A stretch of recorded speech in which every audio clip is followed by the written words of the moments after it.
क्या आपके साथ भी ऐसा ही होता है कि आप कुछ काम करना चाहते हैं लेकिन बस उसे टालते रहते हैं, फिर अचानक से एक रील आती है आपके सामने और जो आप चाह रहे थे वो काम हो जाता है, राइट?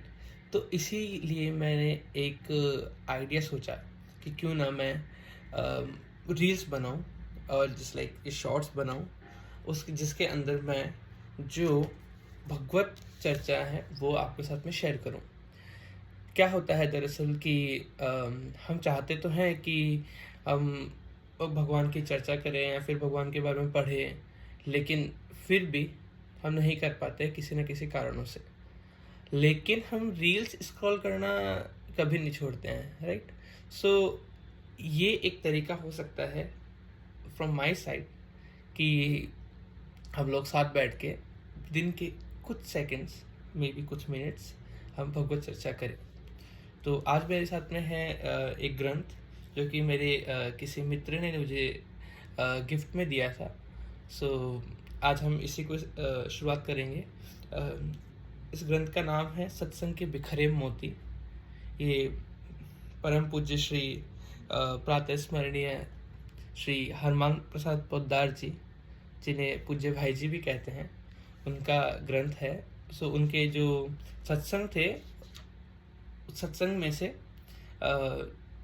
कुछ जो मोती है, मतलब जो छोटे छोटे जो होते हैं, उनके जो वक्तव्य हैं वो उसमें हमने संग्रहित किए हुए हैं।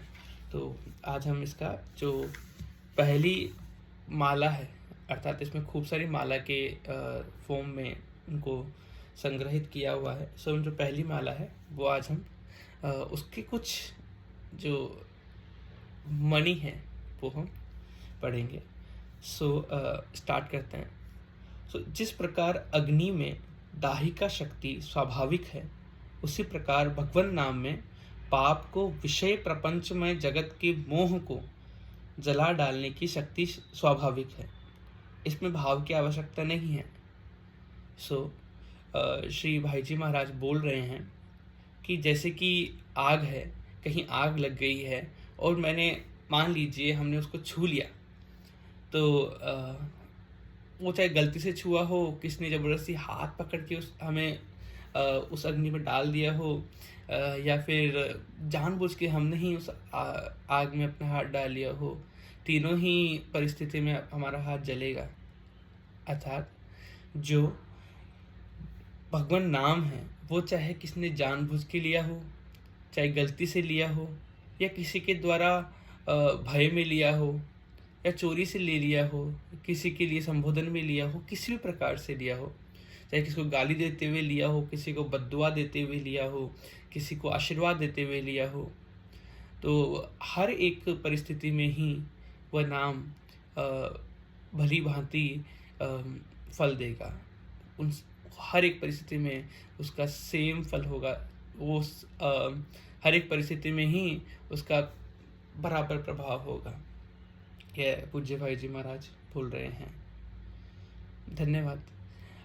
ऐसे ही और रील्स के लिए प्लीज़ मेरे चैनल को सब्सक्राइब करिए। मैं रोज़ एक या दो रील और जो एक या दो शॉर्ट्स ज़रूर डालूँगा, ताकि दिन के 2 या 3 मिनट्स तो कम से कम हम भगवत चर्चा कर पाएँ। धन्यवाद।